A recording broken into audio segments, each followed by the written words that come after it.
یہ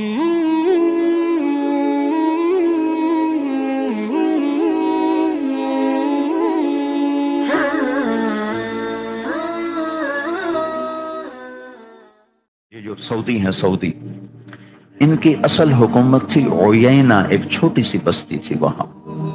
جو سعود تھے، جو سعود جس سے یہ آل سعود ہیں، یہ بنو عنزہ ہیں. عنزہ قدیم قبیلہ ہے.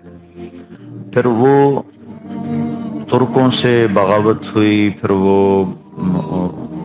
جلا وطن کر دیے گئے. تو 1902 میں عبدالعزیز نے اپنے خاندان کی حکومت کو واپس لیا اور ریاض فتح کیا 40 آدمیوں کے ساتھ. 1924 میں مکہ فتح کیا. 1925 میں مدینہ فتح کیا. جب مدینہ فتح ہوا تو انہوں نے، آپ نے دیکھا، انہوں نے سارے نشانات توڑ دیے. تو انہوں نے کہا یہ گنبد بھی توڑ دو، اور دلائل کے لحاظ سے کوئی جواز نہیں، قبر نبی کی ہو یا ولی کی ہو، گنبد تو ٹھیک نہیں، کہ گنبد توڑ دو. جب گنبد کے توڑنے کا حکم دیا تو شور مچا دنیا میں. تو عبدالعزیز بہت نیک آدمی تھا. 1925 میں اس نے یہ فتح کیا. 1932 میں اس نے سارا عرب متحد کر کے المملکۃ العربیۃ السعودیہ قرار دیا، اور اس وقت حرم میں 4 مسلح تھے، وہ سب ختم کر کے 1932 میں سب کو ایک امام پہ جمع کیا اور سارے مسلح ختم کیے. اور 1936 میں تیل کی تلاش ہوئی، اور 1939 میں یہاں سے تیل نکلنا شروع ہوا. تو ایک بوڑھے سعودی نے مجھے بتایا کہ بادشاہ جب آتا تھا نا حرم میں، تو وہ بیٹھ کر نا بیت اللہ کے ساتھ نہ یوں ٹیک لگا کے بیٹھا ہوتا تھا، اور تلوار ہاتھ میں ہوتی تھی، اور یوں کر کے بیٹھ کے روتا رہتا تھا. یہ حجر اسود کے پاس ایسے روتا رہتا تھا. کہنے لگے میں نے ایک دن اپنے حرم کے امام سے پوچھا کہ یہ روتا کیوں ہے؟ نہیں، حرم میں قرآن پڑھاتے تھے، امام نہیں، استاد تھے وہاں. یہ ہمارا بادشاہ روتا کیوں؟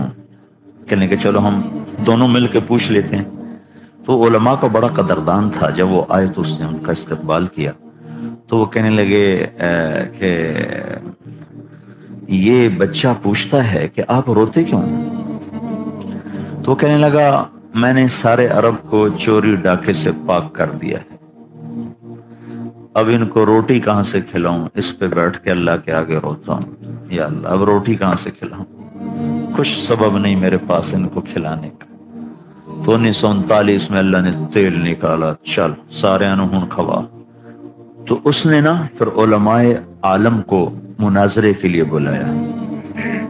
تو مدینہ میں مناظرہ ہوا علماء عرب اور علماء عجم کا. تو علماء عجم کی طرف سے ترجمان تھے مولانا شبیر احمد صاحب عثمانی رحمۃ اللہ علیہ.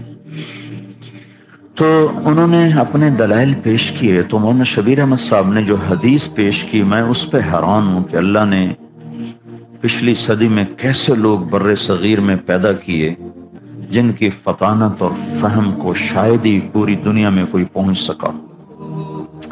تو انہوں نے یہ حدیث پیش کی، لولا ان قومک حدیث عہد بالکفر لنقضت الکعبہ.